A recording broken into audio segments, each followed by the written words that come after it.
Happy holidays sa lahat, of course. And nung December 25 ay pag-apakbali ng Pasko, pabiyahe naman kami mula sa relatives na napisalo kami, ay pupunta kami sa aming friend, family friend basically, na malapit lang din. At hindi rin naman kasi kami nakakalabas kadalasan. So, bibisita kami para tignan yung kanyang custom motorcycle at yun na nga, tetestingin din niya kasi ang Dominar. Dahil pinag-iisipan niya kung yun yung kanyang kukunin at nandito na nga kami.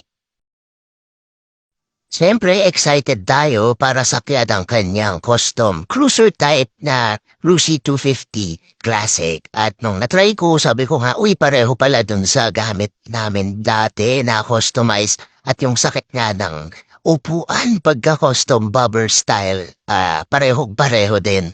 At nung pauwi, duman lang kami sa Shell para magpahangin. Pagkatapos nun, nag-last stop kami sa nearby na relative din namin sa aming area.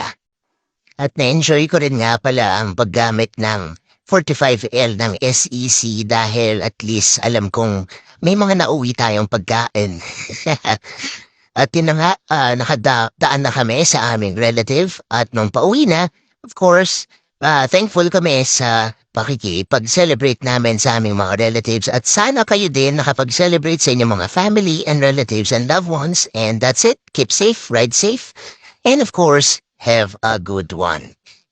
Happy 2023.